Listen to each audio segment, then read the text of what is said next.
एक चावल का दाना भी अगर हम भगवान शिव को समर्पित करते हैं तो उसका सुख भी हमको मिलता है।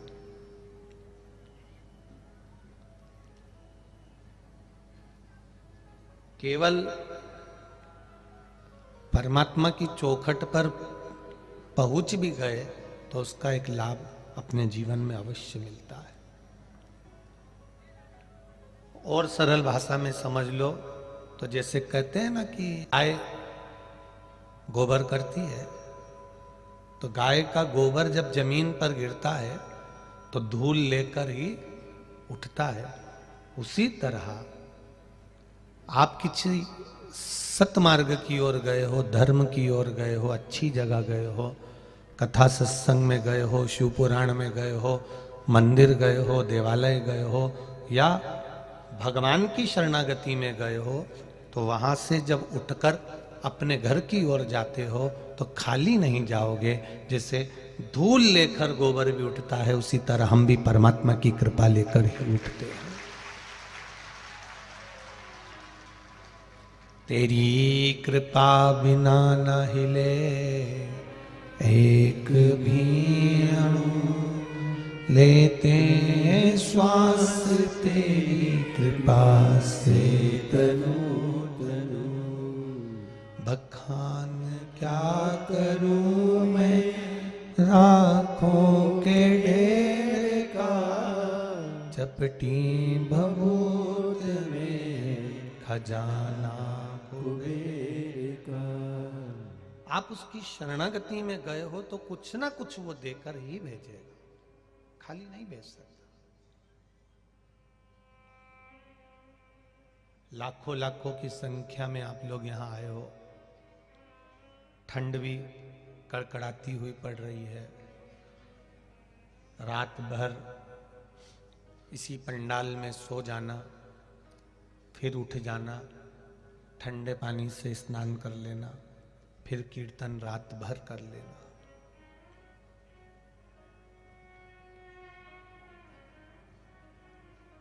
लोग कहते हैं कि वहां जाओ तो नर्मदा जी के घाट पर जाओगे तो संतों का दर्शन होगा, गंगा जी के घाट पर जाओगे तो संतों का दर्शन होगा, मंदाकिनी के घाट पर जाओगे तो संतों का दर्शन होगा, हरिद्वार, इलाहाबाद, प्रयागराज, जहां जहां जाओगे वहां संतों का दर्शन होगा।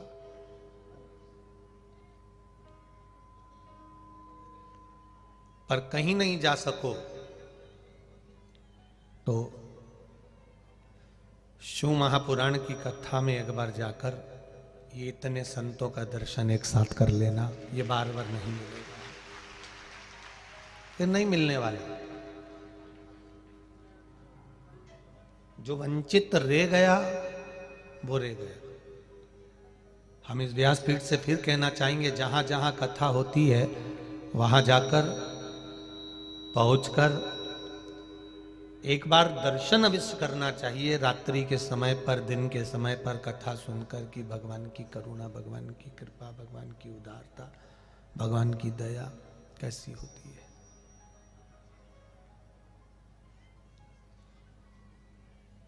और धन्य है मेरी माताएं जो रात्रि में रुकने के लिए आती हैं, या भाई लोग कथा सुनने के लिए आते हैं, साथ में ढोलक और मंजीरे और झांझ भी लेकर आते हैं। धन्य है आप, प्रणाम। क्या चला रहे बाबा, धन्य है आप। आपकी श्रद्धा, आपका विश्वास, आपका भरोसा, आपकी दृढ़ता धन्य है।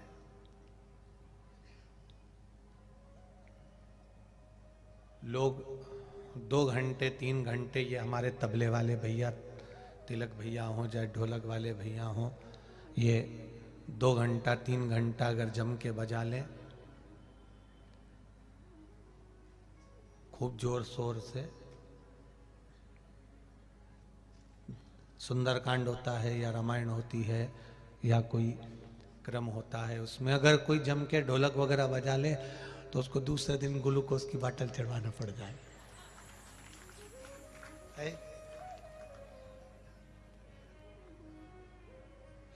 पर धन्य मेरी जीजियों, और मेरे जीजाओं, धन्य हैं आप। कथा विराम होती है शाम को, जैसे कथा विराम हो गई, 2-1 घंटे आप लोग मेला ठेला घूमे, भोजन वोजन करा, रात्रि को 9 बजे से जो बैठे तो सुबह की 6 कब बज गई तुम्हें मालूम ही नहीं पड़ता, लगे बजे।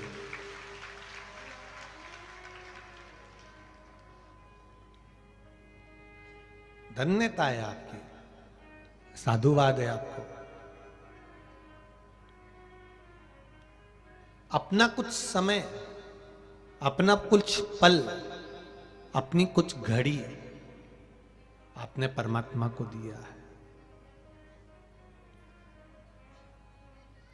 अब यदि आपने परमात्मा को कुछ पल, कुछ घड़ी, कुछ समय दिया है तो वो भी तो आपके लिए समय निकाल कर आएगा। वो भी तो, आप व्यस्त हो, काम बहुत सारा है आपके घर में, परिवार में बहुत फैला हुआ है, बहुत काम है, पर उस काम के साथ साथ आपने भगवान की कथा सुनने का समय निकाला है, तो वो भी तो आपके दुख काटने का समय निकालेगा, वो भी तो आपके पास पहुंचेगा। थोड़ा डीले कम करो, वो भी तो आपके पास में पहुंचेगा। वो भी तो समय निकालेगा आपके पास आने का कि भाई मुझे भी जाना है। ये व्यस्त था तो भी शिव पुराण में पहुंचा था, मैं व्यस्त हूं तो भी तो जाऊंगा।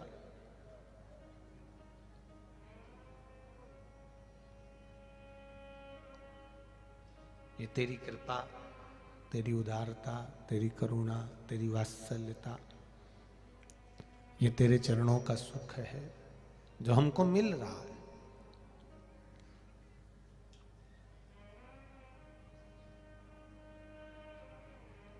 क्या मस्ती में लोग मस्त होकर भगवान के भजनों पर नाच रहे थे। अभी तक सबने देखा होगा कि शादी में डीजे बजता है तो डीजे पे नाचते हैं, ढोल बजता है तो ढोल पर नाचते हैं। पर पहली बार हमने इन नवयुवक लड़कों को, नवयुवक बच्चों को देखा कि महिलाएं ढोलक बजा रही थी और मंजीरे बजा रही थी और भजन पर नाच रहे थे। ये शिव कृपा है, ये शंकर की उदारता, ये शंकर की करुणा।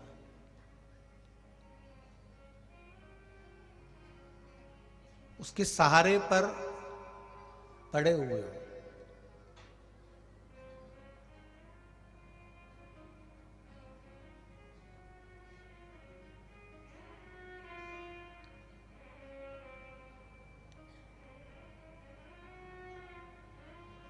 एक किसी कैमरे वाले ने कोई वीडियो बनाया होगा, एक बूढ़ी माँ का सिर पे उसके पोटला रखा हुआ है कपड़ों का, और यहीं का कोई कैमरामैन होगा, उसने अपने मोबाइल से या जिससे भी बनाया हो, कोई ने भेजा था तो ध्यान में आया। उसने वो छत्तीसगढ़ी भाषा में उस बूढ़ी माँ से पूछा, तुम कौन कौन आए हो? तो कहा ये मेरा भैया है, मैं इसकी बहन हूं, दोनों डोकरा, दोनों बूढ़े, मुंह में दांत नहीं, शरीर में आंत नहीं, एकदम दुबरे पतरे से, बुढ़े अलग, सिर पे पोटला कपड़े का। कहां से आए हो? उसने छत्तीसगढ़ी भाषा में पूछा, उसने छत्तीसगढ़ी भाषा में उत्तर दिया, हम वहां से आए हैं। यहां कोई व्यवस्था अगर नहीं मिली तो, उसने प्रश्न किया जो बूढ़ी अम्मा से, बूढ़ी मां से, मान लो कोई व्यवस्था नहीं मिली तो बूढ़ी मां ने पलट कर जवाब दिया, कोकड़ी वाले थोड़ी ना व्यवस्था करेंगे, व्यवस्था तो शंभू करेगा।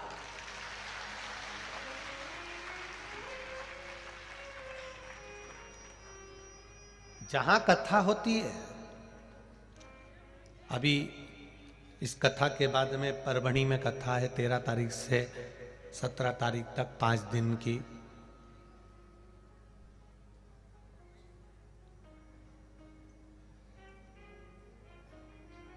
परवणी वाले भी व्यवस्था करने में लगे हुए हैं, तैयारी करने में लगे हुए हैं। उनको भी अंदाजा नहीं रहता कि कितने आएंगे।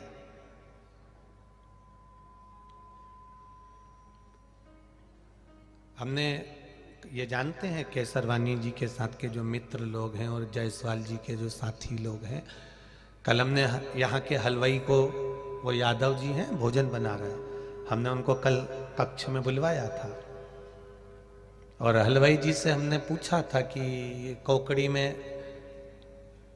तुम कितने लोगों का भोजन बनाने आए हो? कहा गुरु जी, छत्तीसगढ़ी भाषा में वो बोल रहे थे कि गुरु जी, ये बोले तो थे कि 10-1 हजार आदमी का बना देना, 5-10 हजार आदमी का बना देना।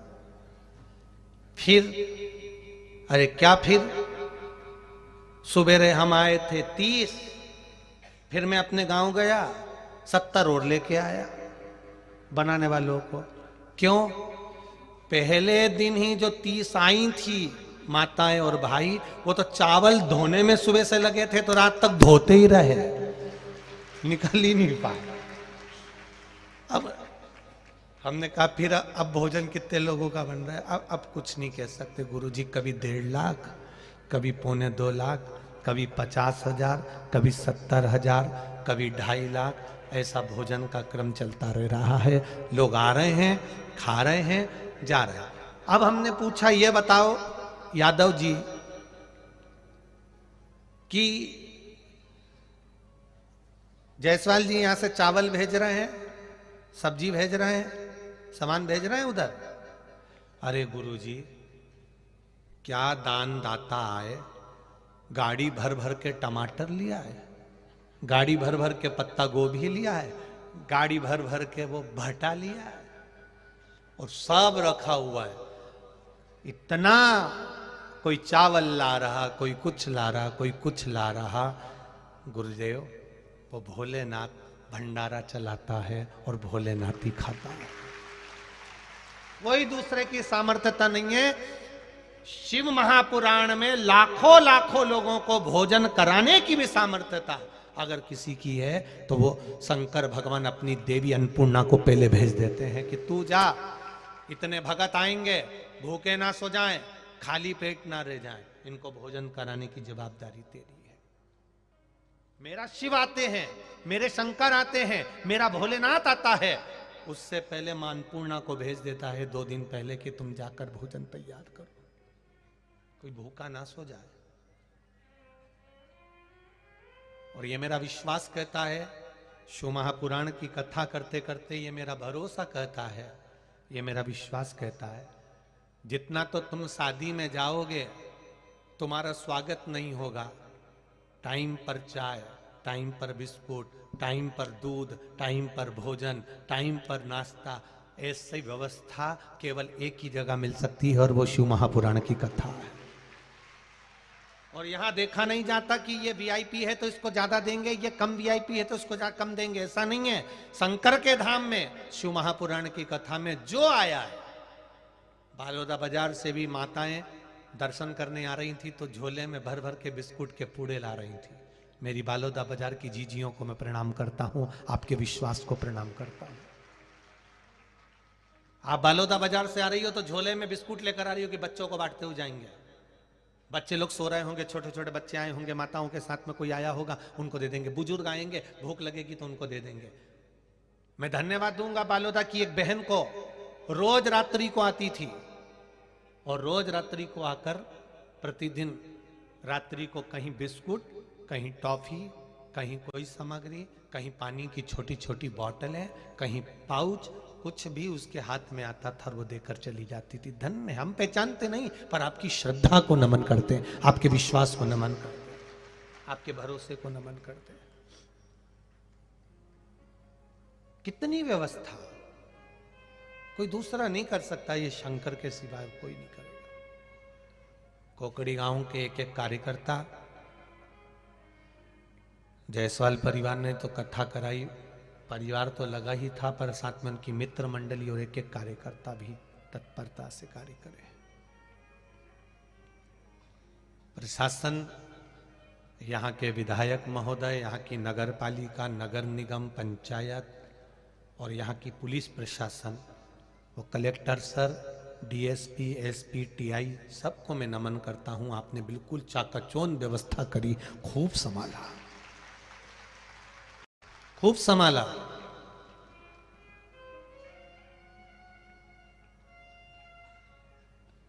भक्ति का बल भजन से, और भजन जब तक जिंदगी में नहीं आएगा तब तक सुख का अनुभव नहीं हो सकता। एक सुंदर कथा आती है आशुतोष भगवान की। एक प्राचीन समय में एक रत्नभद्र नाम के एक धर्मात्मा यक्ष हुए, जिनका नाम था रत्नभद्र। यक्ष लोक में रहते थे, यक्ष थे। अब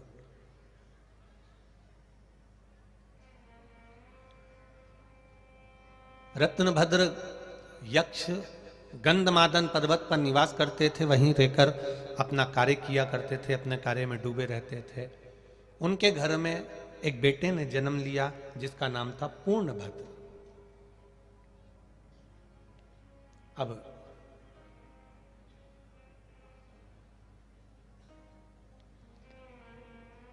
पूर्णभद्र बड़े हो गए, उनका विवाह हो गया। कन्या कनक कुंडला से, उनकी धर्म पत्नी का नाम था कनक कुंडला। 16 वर्ष निकल गए, कनक कुंडला के गर्भ से संतान नहीं हुई। जिस नारी के गर्भ से संतान नहीं होती उसको बड़ा दुख होता है कि मुझे संतान क्यों नहीं है।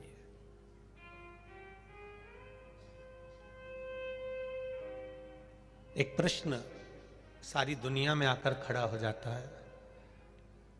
अकल देने वाले, बुद्धि देने वाले कई लोग आपको मिलेंगे और कहते हैं जब नारी का गर्भ रहे तो शंकर जी के मंदिर मत जाओ, शिव जी का स्पर्श मत करो, शंकर पे जल मत चढ़ाओ, शंकर पे बेलपत्र मत चढ़ाओ। ये अकल देने वाले आपको बहुत मिलेंगे। जो तुमसे कहे कि गर्भवती नारी को, संतान जिसके गर्भ में हो, ऐसी गर्भवती नारी को मंदिर नहीं जाना चाहिए, या शिव जी का स्पर्श नहीं करना चाहिए, या जल नहीं चढ़ाना चाहिए, या शंकर मंदिर नहीं जाना चाहिए। कोई अगर तुमसे कहे कि शिव मंदिर में गर्भवती नारी को नहीं जाना चाहिए, स्पर्श नहीं करना चाहिए, जल नहीं चढ़ाना चाहिए, तो उससे एक बार पूछना कि कौन सी पुराण में लिखा है। उस पुराण को लाके बता एक बार, हम पढ़े, हमारे भी तो स्मरण में आए कि कहाँ लिखा हुआ है कि गर्भवती नारी को मंदिर नहीं जाना चाहिए, गर्भवती नारी को भगवान शंकर के मंदिर नहीं पहुंचना चाहिए, गर्भवती नारी को शंकर भगवान पे जल नहीं चढ़ाना चाहिए, गर्भवती नारी को बेलपत्र नहीं चढ़ाना चाहिए। कहाँ लिखा है, कहाँ वर्णन करा है?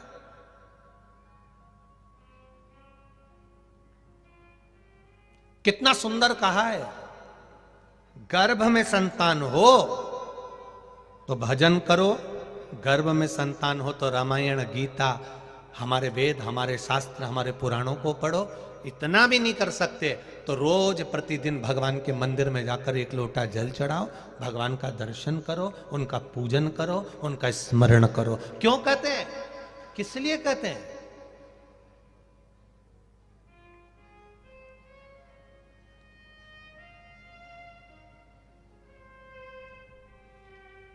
डॉक्टर कहते हैं बेड रेस्ट, गर्भवती नारी को कह देते हैं बेड रेस्ट, ज्यादा चलना फिरना नहीं।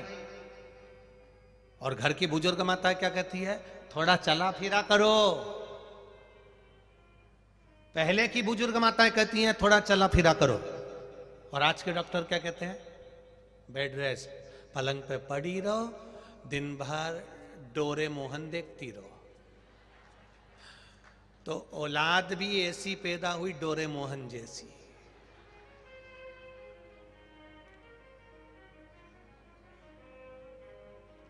ऐसी औलाद पैदा हुई कि रो रही है कि हंस रही है मालूम ही नहीं पड़ता, डोरे मोहन हंसता है कि रोता मालूम ही नहीं पड़ता। अब किसी ने पूछा कि तुमने ये संतान तुम्हारी ऐसी हो गई, तो कहा वो डॉक्टर बोला था बेड रेस्ट का।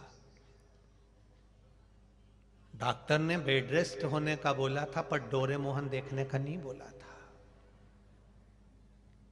उसने कहा था आराम करो, भजन करो, कीर्तन करो, मंत्र जाप करो, नाम जाप करो, जिससे तुम्हारी होने वाली संतान, तुम्हारी होने वाली औलाद भी कीर्तनी, भजनावली और सनातनी पैदा हो, धार्मिक हो। तो ऐसी संतान।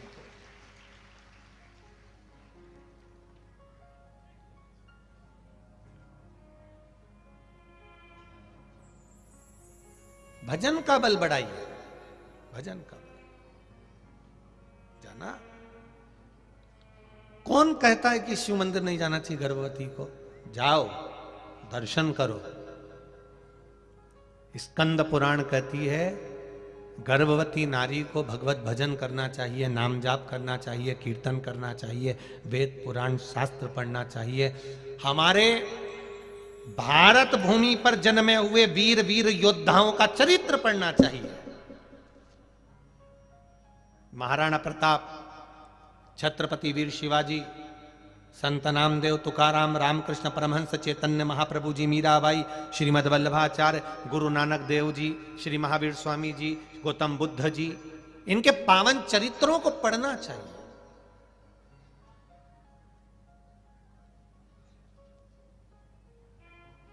पढ़ो इनको।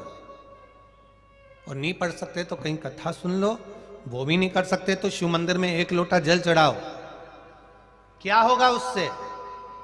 उससे फल क्या मिलेगा?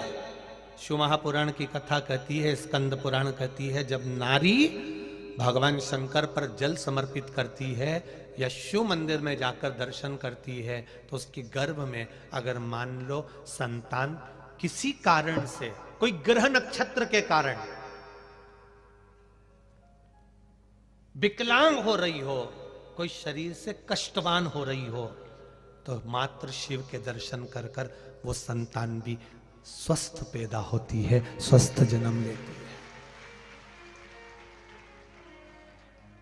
पर हमको लोगों ने उल्टा घुमा दिया, उल्टा। कहने वालों ने कह दिया कि नहीं नहीं, मंदिर मत जाना, शिव मंदिर में मत जाओ, जल मत चढ़ाओ, पूजन मत करो। ये हमें उल्टा घुमाया गया है, उल्टा। पर शिव महापुराण की कथा कहती है, दुख की घड़ी हो, तकलीफ का समय हो, कष्ट का समय हो, शिव मंदिर मत छोड़ना। एक पत्र आया है, देखिए।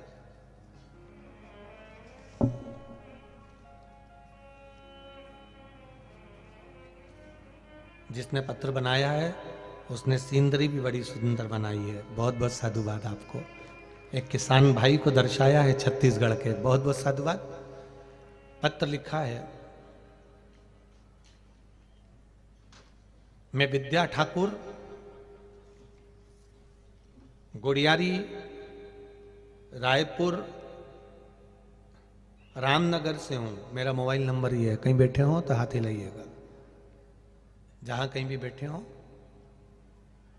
मैं विद्या ठाकुर, मेरा बेटा 15 साल का है, जिसके पेट में अचानक दर्द हुआ। फिर हम उसको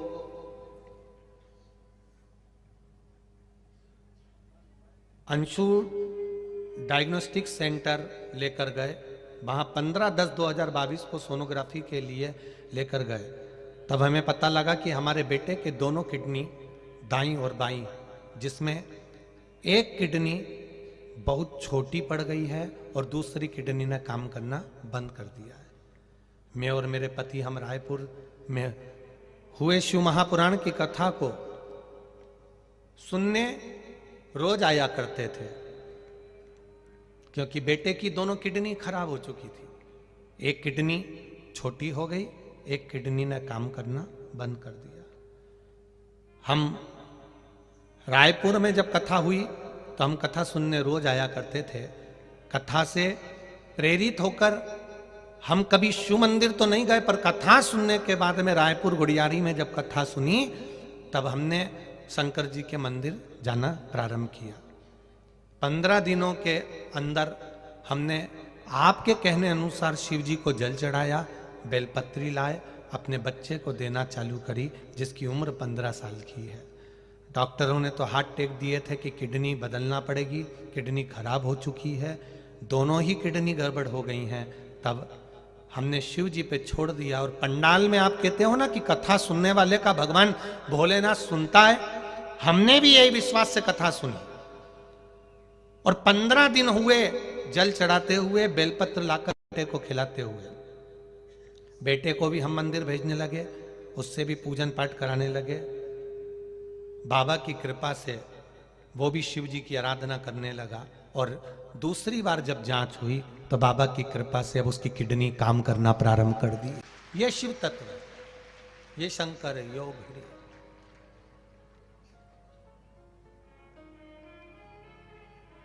जहां विश्वास है वहां शिव है, जहां विश्वास है वहां उघड़ी है।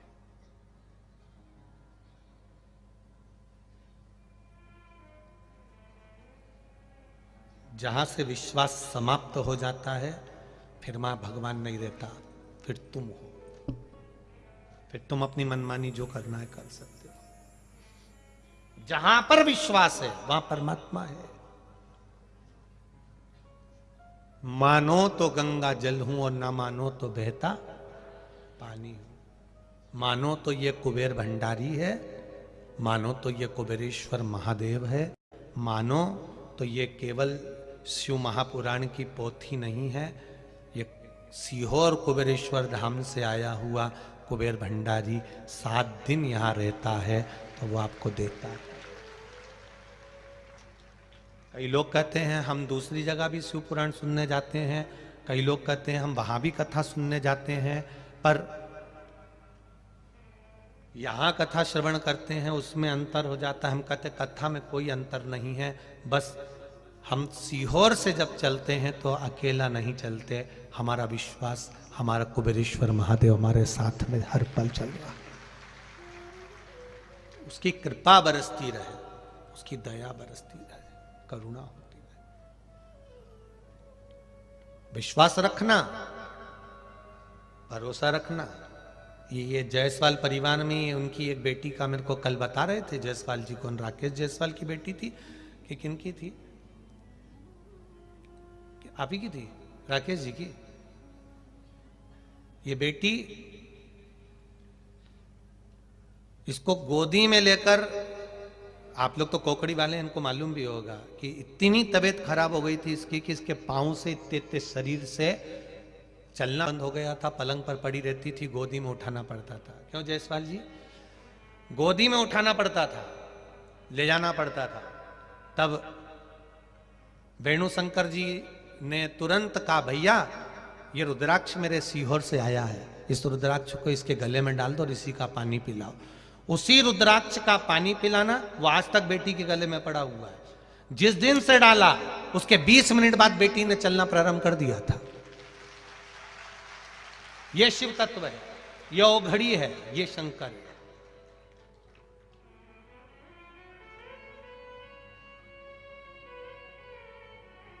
लोग कहते हैं गुरुजी रुद्राक्ष तो 5 रुपए का मिल जाता है, 10 रुपए का मिल जाता है, 20 रुपए का मिल जाता है, 50 रुपए का मिल जाता है, 100 रुपए का मिल जाता है, 500 रुपए का मिल जाता होगा। वो मिल जाता होगा, हम उस रुद्राक्ष की बात नहीं कर रहे।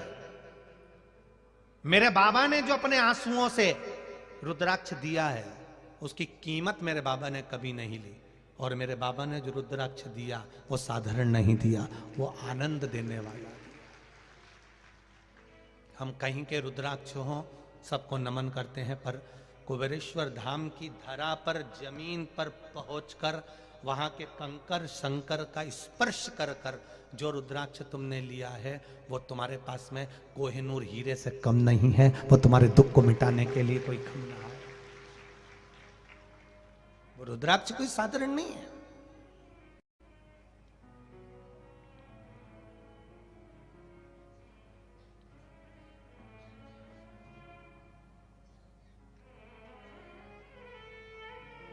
केवल विश्वास, भरोसा, दृढ़ता, आपका भजन, आपका कीर्तन, आपका मंत्र जाप, आपका स्मरण, आप जो यहां बैठकर कथा सुन रहे हो और जितने लोग आस्था चैनल पर सुन रहे हैं, जितने फेसबुक यूट्यूब पर सुन रहे हैं, इनका विश्वास दृढ़ हुआ है, उसके कारण शिव मिला है।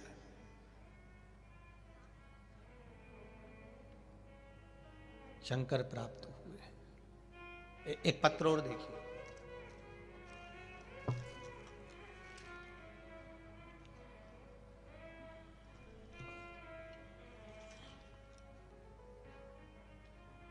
गुरुदेव, मैं पूनम कौर छाबड़ा, भिलाई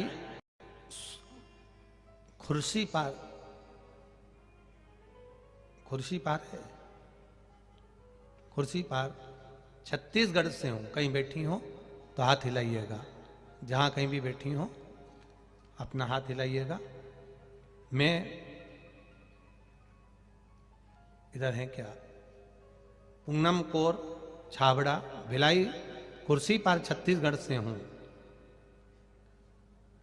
एक लाइन आपने लिखी है, खाली न जाता कोई दर से तुम्हारे।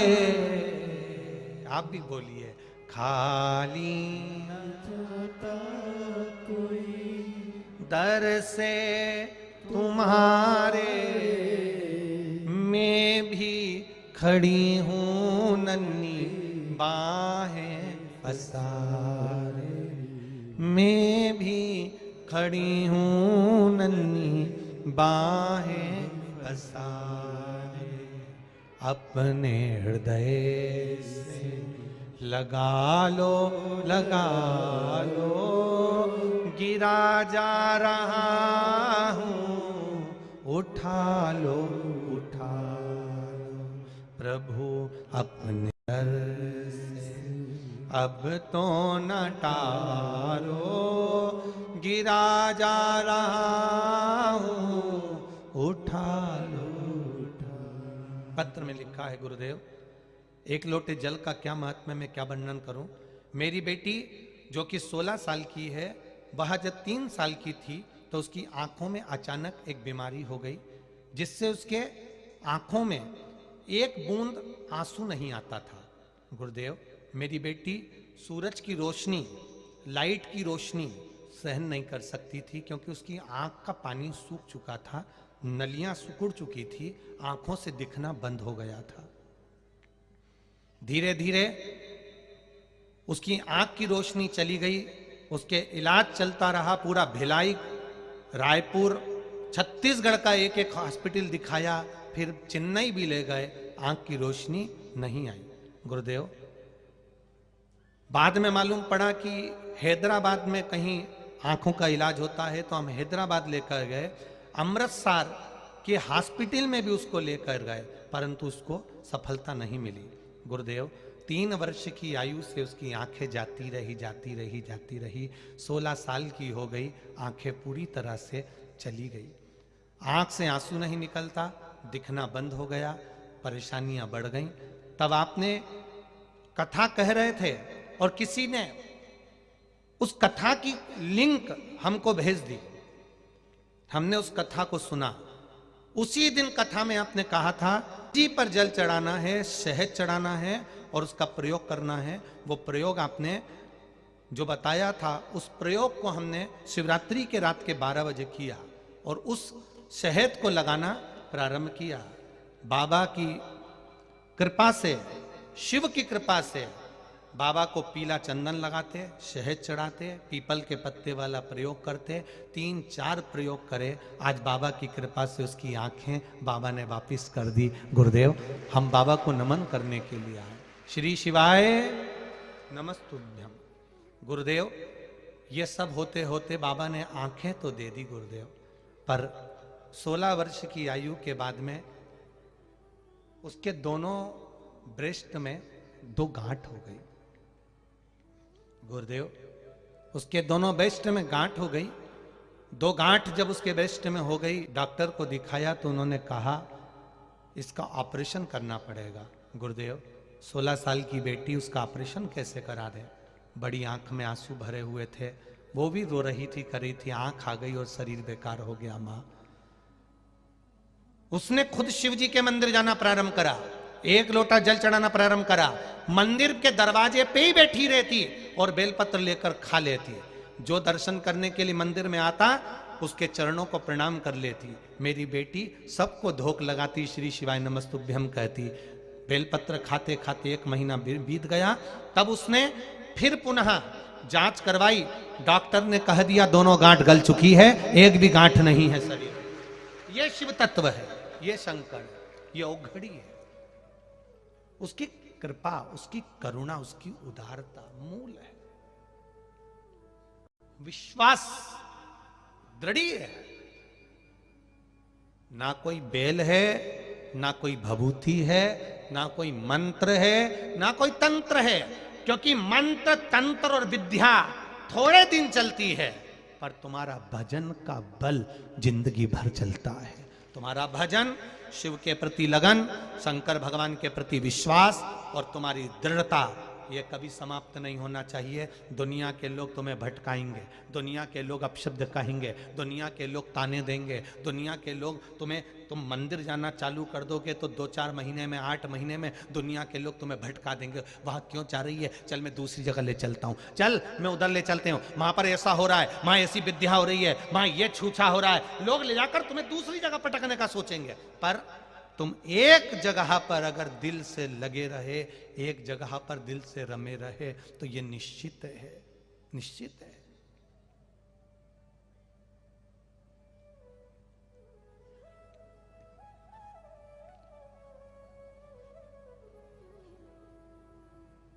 जो चतुर होता है ना, एक कुएं में से पानी निकालना है, कुआं बहुत गहरा है, उस कुएं में से पानी निकालना है। रस्सी है तुम्हारे पास में, बाल्टी है, डाली, रस्सी छोटी पड़ गई, फिर दूसरी रस्सी लेकर आए, फिर बांधा, फिर डाली, रस्सी छोटी पड़ गई, फिर लाए, फिर डाला, रस्सी छोटी पड़ गई। फिर किसी ने कहा क्या कर रहे हो, पानी क्यों नहीं लेकर आए? अरे भैया 4 बार रस्सी बदल कर देख लिया, पर वो पानी की रस्सी छोटी पड़ जाती है। तब किसी संत ने कहा बार बार रस्सी लाने की जरूरत ही नहीं पड़ेगी, एक रस्सी पहले की है, दूसरी रस्सी उसमें जोड़ लेता तो वही रस्सी नीचे तक चली जाती और पानी लेकर आ जाती। बदलने से कुछ नहीं होगा। आप जिंदगी भर गुरुओं को बदलते रहो, पूरी जिंदगी कभी इधर चले गए, हमें सुख मिल गया, फिर पलट के उधर चले गए, उधर सुख मिल गया, फिर पलट कर उधर चले गए। ऐसे जिंदगी निकलने वाली नहीं। एक जगह पर दड़ी बने रहो, एक जगह पर निश्चित बने रहो। रस्सियां आती रहेंगी, जुड़ती रहेंगी, जाती रहेगी, जाएगी, पानी निकाल कर लाएगी। कितनी भी रस्सियां बदल लो, उससे पानी नहीं आने वाला। पानी एक ही रस्सी नीचे तक चली जाए, उसमें जोड़ते जाओ, अपने विश्वास को, अपनी दृढ़ता को प्रबल करते चले जाओ। विश्वास प्रबल करिए, दृढ़ करिए।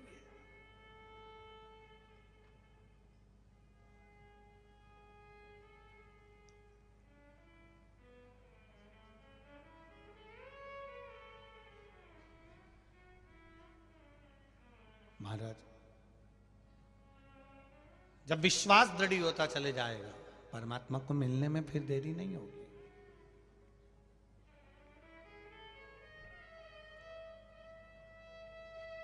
अभी तक भटक लिए। कोई ने कहा यहां चले जाओ, चले गए। कोई ने कहा वहां पर जादू हो रहा है, वहां चले जाओ, वहां चले गए। ये मदारी और जादू का खेल नहीं है शिव महापुराण की कथा, ये विश्वास का खेल है। जितना भरोसा मेरे महादेव पर करोगे, वो आंख बंद कर कर उतना विश्वास तुम पर करेगा। तुमने तो 1 रुपया मांगा है, वो झोली इतनी भर देगा कि खाली रह नहीं पाएगी, इतनी कृपा कर देगा। देता है वो।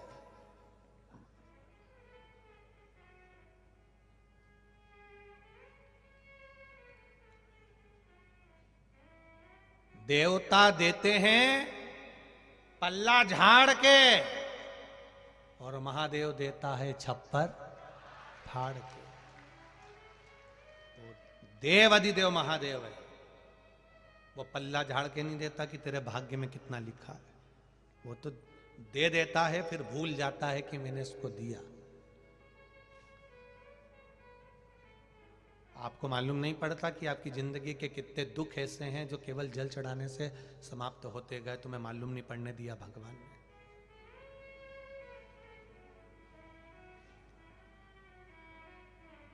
कनक कुंडला पूर्ण भद्र यक्ष की पत्नी कहती है 16 साल हो गए बच्चे नहीं है, 16 वर्ष हो गए संतान नहीं है, संतान नहीं है, 16 साल हो गए।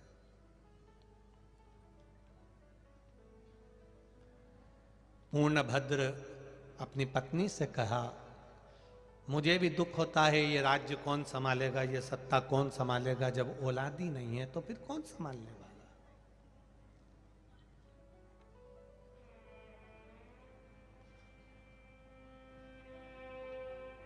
बनाओ, जो बच्चा संस्कारित है, जो बच्चा तुम्हारे कहने पर चल रहा हो, जो बच्चा तुम्हारे अनुकूल रह रहा हो, उसके लिए घर भी बनाओ, उसके लिए गाड़ी भी बनाओ, उसके लिए बंगला भी बनाओ, मना नहीं है।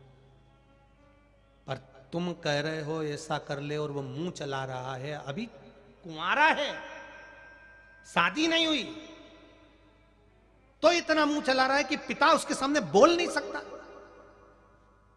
और तुम जोड़े जा रहे, जोड़े जा रहे। हमने भी देखा है रे भैया, और छत्तीसगढ़ वालों तुमने भी देखा होगा, गाय को बांधने के लिए लोग घर बनाते हैं। बोलो बनाते कि नहीं बनाते? कुत्ते को रखने के लिए लोग घर बनाते हैं। बोलो रे भाई। तोते को, मिट्ठू को, कबूतर को रखने के लिए लोग घर बनाते हैं।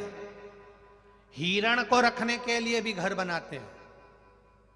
शेर को रखने के लिए भी घर बनाते हैं। जब वो बना करते थे ना, वो क्या बोलते, सर्कस, उसमें भी शेर का घर होता था। हाथी को रखने के लिए भी लोग घर बनाते हैं। सुअर, उसको भी रखने के लिए लोग घर बनाते हैं। जो सुअर पालते हैं वो ऐसा एरिया बना देते हैं कि इतनी जगह में रहेगा, इतनी जगह। मछली को रखने के लिए भी लोग घर बनाते हैं। केवल एक ऐसा है जिसके लिए लोग घर नहीं बनाते, वो गधा है। कौन? जम के बोलो, गधा। गधे के लिए कभी कोई घर नहीं बनाता। तुम भी घर बनाना हाथी के लिए, शेर के लिए। तुम्हारी औलाद हाथी जैसी, शेर जैसी हो, तुमको लेकर चले, तुम्हारा सम्मान करे, तुम्हारा आदर करे, तुम्हारी बात कभी ना काटे। पिता ने कह दिया ऐसा तो औलाद कह दे ठीक है पापा मैं वैसा ही करूंगा, तो तुम घर बनाओ, वरना गधे के लिए। समझ गए क्या? बोलो बोलो, जम के बोलो जरा, समझ गए? फिर गधे के लिए घर मत बनाना जो मुंह चला रहा है, झूठ बोल रहा है, प्रपंच कर रहा है, छल कर रहा है, बेईमानी कर रहा है, अपशब्द बोल रहा है, पिता को मारने के लिए अपशब्द कर कर, गुस्सा कर कर दौड़ रहा है। किसके लिए बना रहे हो?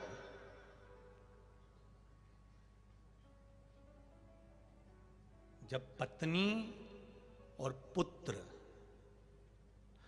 दोनों ही तुम्हारे विपरीत में चले तो कुछ मत करना, शिव पुराण में जाना चालू कर देना।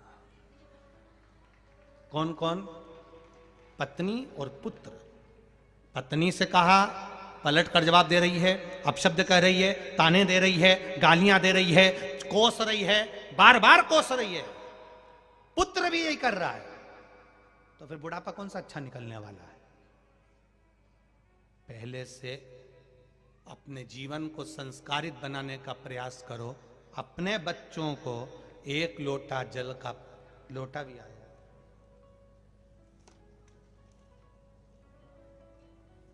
लोटा।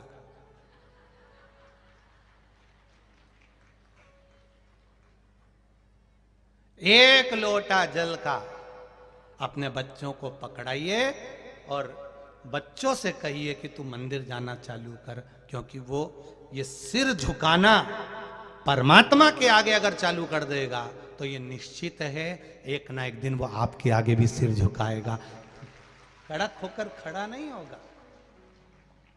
बहुत जरूरी हो गया है संस्कार नवयुवक बच्चों को। आज के नाटक फिल्मों को देखकर और ये नाटकों को देखकर, इन सीरियलों को देखकर लोग इतने बिगड़ रहे हैं, इतने बिगड़ रहे हैं कि घर के माँ बाप 24 घंटा रोते हैं बच्चों के लिए। 24 घंटा।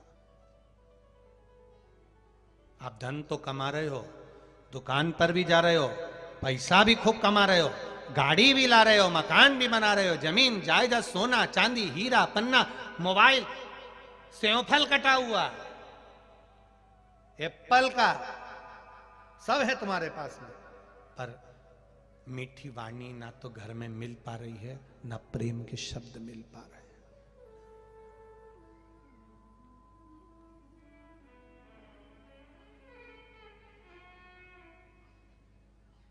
हम हमेशा कहते हैं कथा में अपनी कि शिव महापुराण की कथा कोई सुनने आए ना, तो हम कार्यकर्ताओं से भी कहते रहे हैं, और केवल यहीं से, यहाँ तो कथा आज पूरी हो जाएगी, पर जहाँ जहाँ कथा है वो भी स्मरण में रखें अपनी, कि जब भी हम कहते हैं एक बात जरूर कहते हैं कि कोई कथा सुनने आया है ना, उससे मीठी वाणी में बात करिए, क्योंकि वो दिल से कितना धोखा खाया होगा, कितनी गालियां खाया होगा, कितनी चोट उसको हृदय में लगी होगी, तब मेरे भोले की शरण में आया होगा।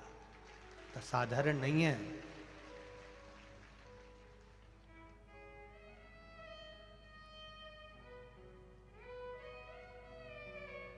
दुनिया के सताए लोग यहाँ सीने से लगाए जाते हैं, दरबार में भोले बाबा के दुख दर्द मिटाए।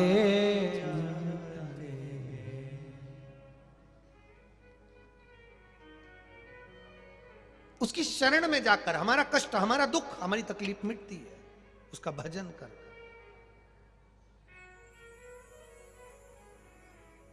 शिव कथा कह रही। कनक कुंडला ने कहा, तुम रो क्यों रहे हो? मेरा राज्य कौन संभालेगा? सत्ता कौन संभालेगा? घर में औलाद नहीं, संतान नहीं। कनक कुंडला ने कहा, मैंने किसी संत के मुख से सुना है, अगर शिव चाहे तो सब कुछ दे सकता है। भगवान कृष्ण की 16,108 रानियां हैं। एक संतान नहीं हुई तब भगवान शंकर का अभिषेक कर कर 1,77,186 संतान हुई। भगवान राम जी ने भी सेतु बांध कर शंकर भगवान की आराधना कर कर लंका को जीत लिया था। आप विश्वास रखिए, अगर शिव कृपा कर दे, शंकर भगवान अगर करुणा कर दे, तो संतान हो सकती है। तो पूर्णभद्र ने कहा, मेरी किस्मत में ही अगर संतान का सुख नहीं लिखा होगा तो शिवजी क्या कर पाएंगे? तब कनक कुंडला ने कहा, ब्रह्मा जी की लेखनी को बदलने की भी अगर किसी में सामर्थ्यता है तो वो काल अधिपति महाकाल में है, कोई साधारण नहीं हो सकता। अकाल मृत्यु वो मरे जो काम करे चंडाल का, काल उसका क्या बिगाड़े जो भक्त हो महाकाल का। वो शिव है, शंकर, ओघड़ी। बोल बम का नारा है, बाबा एक सहारा है। ये साधारण नहीं हो सकता, सब कर देगा। करो, क्या करना चाहिए? अब पूर्णभद्र, कनक कुंडला दोनों मिलकर एक बेलपत्री के वृक्ष के नीचे बैठकर, जहां पर शंकर भगवान का एक शिवलिंग है, उसके सामने यक्ष हैं, राजा हैं, साम्राज्य है इनके पास में, तो भी एक शिव के ओटले पर बैठकर, ओटला जानते हो ना, जहां पर मंदिर नहीं बना, केवल एक ऐसा जैसे व्यासपीठ है ऐसा एक ओटला बना है और बीच में शिवलिंग रखा हुआ है, शंकर भगवान विराज है।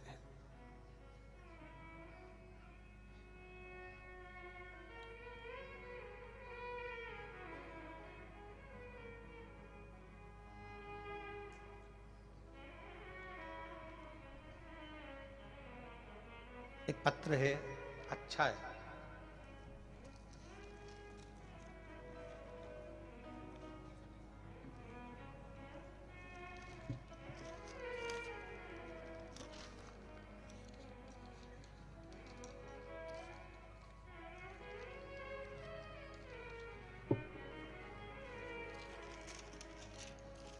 शंभो शरणे पड़ी मानो घड़ी रे घड़ी दुख काटो दया करी दर्शन आपो। मैं पिंकी गंधर्व, जिला मुंगेली, तहसील ग्राम मन की छत्तीसगढ़ से हूं। कहीं बैठी हो तो हाथ हिला सकती हैं, जहां कहीं भी बैठी हो। पिंकी जी गंधर्व, गुरुजी मेरे गांव में एक भी शिव जी का मंदिर नहीं है, बस एक ओटला है, उस ओटले पर शंकर भगवान का शिवलिंग रखा हुआ है, शंकर जी हैं, पर वहां पर नंदी नहीं है। 90 साल पुराना बस वही ओटला है जिसका मैं फोटो भेज रही हूं। आप जो टीवी पर देख रहे हैं वो देख लेना, बाकी के लोग, तुम लोगों को इतनी दूर से दिखता है क्या है? थोड़ा बहुत तो समझ में आता होगा ना, ठीक है, देख लो। केवल एक शिवलिंग अकेला रखा हुआ है, केवल शंकर भगवान का शिवलिंग अकेला रखा है। अब उसका प्रश्न है, 90 साल पुराना ये ओटला है और 90 साल से यहाँ मंदिर नहीं है, बस केवल शंकर जी हैं, कोई लोग जाते आते भी नहीं हैं। अब मेरे गांव में शंकर जी का मंदिर नहीं, मैं पशुपति व्रत कैसे करूं? तो क्या मैं इस मंदिर में नंदी भी नहीं है, केवल शंकर जी अकेले हैं, तो क्या मैं पशुपति व्रत कर सकती हूं? तो शिव महापुराण की कथा के अनुसार नंदी नहीं भी है, शंकर तो है। शंकर अकेला कभी नहीं रहता, जहां शिव है भले नंदी ना दिखे तो भी नंदी उस जगह पर मौजूद रहता है। गणेश जी ना दिखे तो भी गणेश जी हैं, कार्तिकेय ना दिखे तो भी कार्तिकेय हैं, पार्वती नहीं दिखे तो भी पार्वती है, और 33 कोटि देवी देवता ना दिखे तो भी शंकर अकेला कभी नहीं रहता, उनके आसपास में 33 कोटि देवी देवता विराजमान होते ही हैं, निश्चित है। बेटी पिंकी गंधर्व, आप व्रत कर सकते हो, पशुपति व्रत दिल से करो।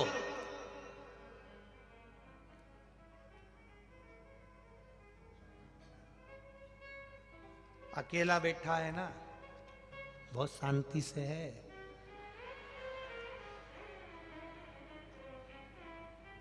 तू भी पहुंच जा, दिल से व्रत करना। 90 साल की पुरानी मूर्ति है, 90 साल बाद अगर तू पानी चढ़ाएगी तो वो भी 90 साल का पुण्य तेरे खाते में दे देगा। क्यों चिंता करती है? जा उसकी शरण में। एकांत के जितने मंदिर है सब चालू होना चाहिए, हर मंदिर में शिव के भक्त जाना चाहिए, शंकर के उपासक जाना चाहिए। आप लोगों की तो आदत नहीं, हमारी तो थोड़ी सी आदत बड़ी बुरी है। हम लोग जब जाते हैं, वैसे तो ट्रेन से सफ़र करते हैं, और ट्रेन से या कभी योग बन जाता है गाड़ियों से भी जाते रहते हैं। तो गाड़ियों से जाते हैं तो कहीं एकांत में कोई होटला वोटला दिख जाता है शंकर जी का, और निगाह पड़ गई बाबा पर कि बाबा बैठे हैं, तो हम मन में सोच भी लेते हैं, वाह वाह प्रभु क्या बात है, क्या शान से बैठे हो, कोई नहीं।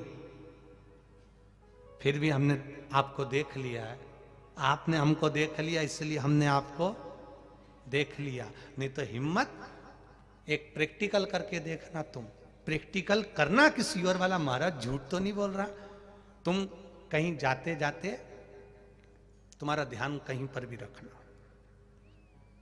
कोई व्यक्ति अगर तुमको देख रहा होगा ना, तुम यहीं प्रैक्टिकल कर लेना। कोई व्यक्ति अगर तुमको देख रहा है, बहुत देर तक देख रहा है, बहुत देर तक देख रहा है, बहुत देर तक देख रहा है, बहुत देर तक देख रहा है, तुम उसको नहीं देख रहे हो, वो बहुत देर तक देख रहा है, बहुत देर तक देख रहा है, तो एक ना एक बार, एक क्षण के लिए तुम्हारी निगाह उस पर चली ही जाएगी। ये निश्चित है, जाएगी। प्रैक्टिकल करना, कहीं सीओर वाला महाराज झूठ तो नहीं बोल रहा। एक बफेट पार्टी में जाना, शादी की पार्टी में, रिसेप्शन में जाओ, तुम अपना खाना खाओ, तुम अपने खाने में लगी रहो, जो तुमको देख रहा, बहुत देर से देख रहा, बहुत देर से देख रहा, बहुत देर से देख रहा, बहुत देर से देख रहा, निगाह एक ना एक बार, भले पल्लू लेते समय, छोरा को संभालते समय, छोरी को संभालते समय, मोबाइल उठाते समय, पर निगाह उस पर चली ही जाएगी। ऐसा ही होता है जब हम सफर से जा रहे होते हैं, कहीं किसी मंदिर में, किसी ओटले पर हमारी दृष्टि चली जाए, तो समझ लेना वहां बैठा हुआ महादेव तुम पर दृष्टि बहुत देर से लगाकर बैठा था, इसलिए तुम्हारी दृष्टि वहां चली। तुमने मंदिर का दर्शन नहीं करा है, तुमने मंदिर को प्रणाम नहीं करा है, तुमने मंदिर को नहीं देखा है, उस मंदिर में बैठने वाले ने तुमको देख लिया, उसने तुम्हें पहचान लिया कि मेरा आ रहा है, मेरा अपना आ रहा है। पतिव्रत करना प्रारंभ किया। गुरुदेव डॉक्टर तो बोले थे कि कोई गारंटी नहीं है, कोमा से ये उठेगा, जीवित उठेगा, इसकी कोई गारंटी नहीं है, पर वेंटिलेटर पे से, कोमा पे से मेरी भाभी ने पहला पशुपति व्रत करा, और पहला व्रत सोमवार का दिन था, जिस दिन कर भाभी जल लेकर और बेलपत्र लेकर आई और हॉस्पिटल में दे दिया। जल उसके मुख पर डॉक्टर से पूछकर लगा दिया, और बाबा की कृपा से उसी दिन से मेरे भाई को थोड़ी चेतना आना प्रारंभ हो गई, और मेरा भाई शरीर हिलाने लगा। तब धीरे धीरे मेरा भाई ठीक होना प्रारंभ हो गया, और आज मेरा भाई पूर्ण तरह से ठीक है, अब आराम है। श्री शिवाय नमस्तुभ्यम। बैठिए। हर हर महादेव। 2 फोटो लगाए गए हैं, एक ठीक थे तब, और एक वेंटिलेटर पर पड़े हैं कोमा में तब। शिव तत्व है, शंकर ओ घड़ी।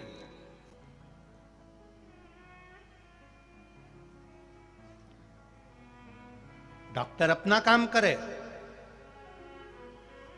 डॉक्टर का काम वो अपना करेगा।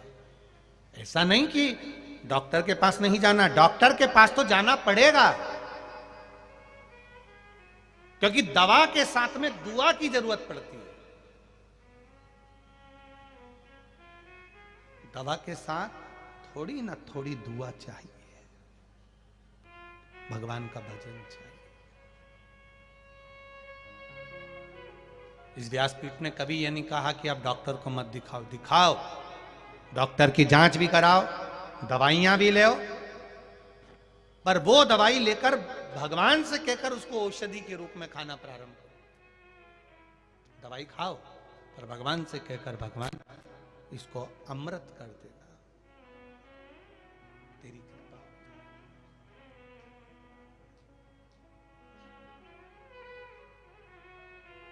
बस दिल से उसको, जैसे वो कहे ना, भक्तों के घर भी सांवरे आते रहा करो, दर्शन के नैन बावरे दर्शन दिया करो। कहते हैं प्रेम से प्रभु छिलके भी खा गए, कहते हैं प्रेम से प्रभु छिल के भी खा गए, शबरी के झूठे भेद भी खाते रहा करो, दर्शन के नैन बावरे दर्शन दिया करो। डॉक्टर को दिखाओ, जांचें कराओ, उसकी साथ में भगवान शिव की भक्ति करो, भजन करो। कनक कुंडला ने अपने पति से कहा संतान का सुख नहीं, 16 वर्ष निकल गए हैं, पूजन भजन कीर्तन चालू करा, शिव की स्तुति करना प्रारंभ करी। एकांतेश्वर महादेव जो एकांत में बैठा हुआ है वो एकांतेश्वर कहलाता है, वो एकांतेश्वर।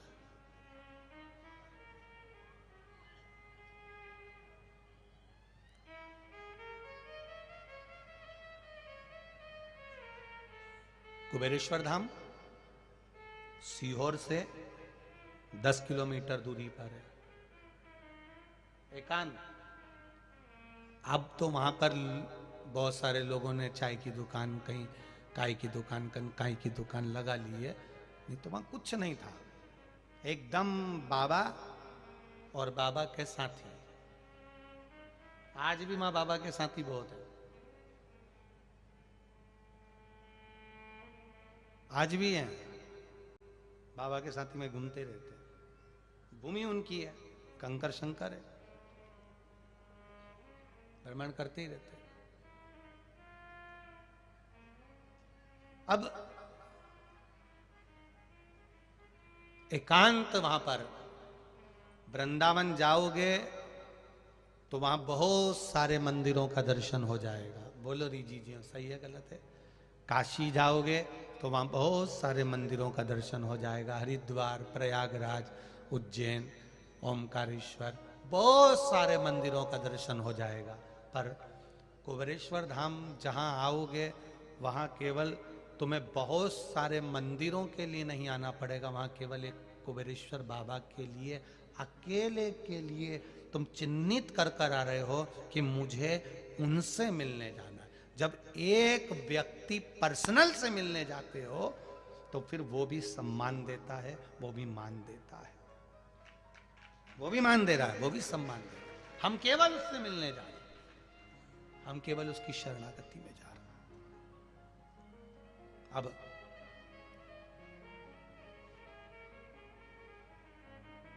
भगवान शिव ने कृपा कर दी, कनक कुंडला को भगवान भोलेनाथ ने बेलपत्री के वृक्ष के नीचे जो बेलपत्री पड़ी थी, उसी बेलपत्री का पीछे का ढूंढ, पीछे का जो भाग होता है, भगवान शिव ने वो बेलपत्र का भाग कनक कुंडला की गोद में दे दिया। कनक कुंडला ने उस भाग को मुख में रख लिया। मुख में रखते ही कनक कुंडला आनंद के साथ गर्भवती हो गई, जिसके गर्भ से एक बेटे ने जन्म लिया जिसका नाम हरिकेश हुआ। एक बेटे ने जन्म लिया जिसका नाम हरिकेश। हरिकेश नाम पड़ गया।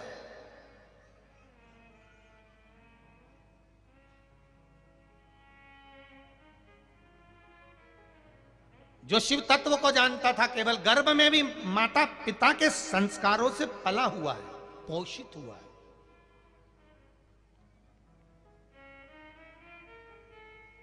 ये गर्भ का जो ज्ञान होता है ना, बड़ा विचित्र ज्ञान है साहब, होना चाहिए, बहुत जरूरी है गर्भ का ज्ञान बच्चों में, नहीं तो आज के जमाने के बच्चे बहुत विचित्र। एक छोटा सा बच्चा अपनी दादी की गोद में बैठ गया और दादी से बोला, ओ दादी, ओ दादी, दादी, ओ दादी। दादी बोली क्या है? एक बार तू टे बोल ना, टे। दादी बोली ये टे क्या होता है?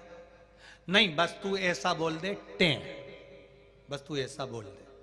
दादी बोली मैं नहीं बोलूंगी टे, पहले बता कि तू मुझसे टे क्यों बुलवा रहा है। दादी प्लीज तू एक बार टे तो बोल, बस ऐसा बोल दे, टे। दादी बोली नहीं बोलूंगी, मैं नहीं बोलूंगी, पहले बता मुझसे टे क्यों बुलवा रहा है। दादी तू पहले टें बोल। दादी बोले नहीं बोलूंगी। दादी ने 5 रुपए निकाल के छोरा के हाथ में दिए और पूछा कि बता तू मुझसे टें क्यों बुलवा रहा है। दादी रात को मम्मी पापा पलंग पे बैठ के बात कर रहे थे, जब बुढ़िया टें बोल जाएगी तो सारी जायदाद अपनी हो जाएगी, सारी जायदाद। तुम देखना रे कोकड़ी वालों, टें मत बोलना, बोलना ही मत ही तुम तो किसी हालत में नहीं बोलना। कोई कितना ही बुलाए तो नहीं बोलना। अब बच्चों के मन में तो पाप रहता ही नहीं, बच्चे तो बच्चे अलमस्त होते, वो तो उनके मन में पाप का कोई काम नहीं होता।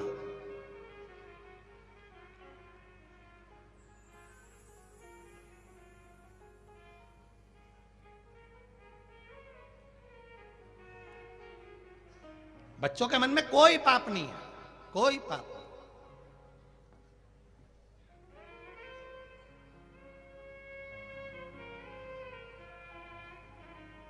अब हरिकेश शिव जी की भक्ति में रमा हुआ, भगवान शंकर का गुणगान करता हुआ बड़ा हो गया, 4 वर्ष की आयु हो गई। भगवान के मंदिर का आनंद करता, सारी जगह जगह की मिट्टी उठा लाता, धूल उठा लाता, उसको पानी में घोल के उसका शिवलिंग बना लेता। आपके भी घर के छोटे छोटे बच्चे कभी कभी ऐसा करते हैं। फिर उनको मां चिल्लाती है, दादी चिल्लाती है, हाथ फट जाएंगे, क्यों मिट्टी में कर रहा है, पूरा घर बेकार करके रख दिया। बच्चे जब मिट्टी उठाकर लाएं, धूल उठा के लाएं, पानी में घोलें, शिवलिंग बनाएं, तो तुम्हें प्रसन्न होना चाहिए कि तुम्हारे संस्कार ठीक है, तुम्हारे संस्कार श्रेष्ठ हैं। नहीं तो आज के जमाने के बच्चे, इनको ठेले पर लेके जाओ खिलौने के, यहां पे भी खिलौने की दुकान लगी होंगी, अपने अपने बच्चों को लेके जाना। उस खिलौने की दुकान पर गाड़ी भी है, घोड़ा भी है, लाइट वाला खिलौना भी है, उसमें बंदूक भी रखी है, उसमें सामान भी रखा है, झुनझुना भी रखा है, फिरकी भी रखी है, हेलीकॉप्टर भी रखा है, हवाई जहाज भी रखा है। उस खिलौने की दुकान पर सब कुछ रखा है। सारा खिलौना फैला दो और तुम्हारे घर के बच्चों को कह दो, बता तुझे क्या चाहिए। आज के बच्चे सबसे पहले बंदूक ही उठाते हैं, खिलौना नहीं उठाएंगे। वो फिरकी नहीं चाहिए उनको, झुंझुना नहीं चाहिए उनको, वो बंदूक उठाएंगे। क्यों? क्योंकि गर्भ में था तब मां ने जितने सीरियल देखे, जितने नाटक देखे, जितनी फिल्म देखी, उसमें वो बंदूक ही बंदूक दिखाई गई है। तो बच्चों को भी वही पसंद आती है। छोटे से छोटे बच्चों को भी बंदूक दिखा दो, होली के समय की पिचकारी लेने जाओ और ऐसी कहीं की भाटा की पिचकारी ले आओ, कोई पिचकारी ले, बच्चे लेंगे नहीं। बच्चों को बंदूक वाली पिचकारी चाहिए, बंदूक वाली।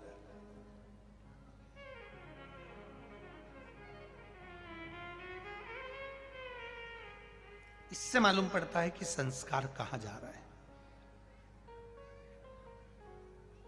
संस्कार जा कहां रहे हैं, उससे मालूम पड़ता है। कितनी जोरदार पेंट थी, जीन्स थी, बढ़िया थी, अच्छी जोरदार, अब किसी की बेचारे की बैठने में यहां से फट गई।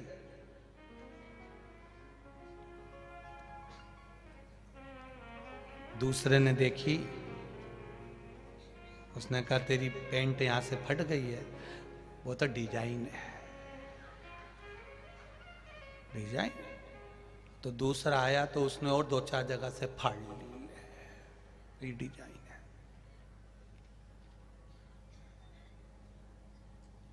शरीर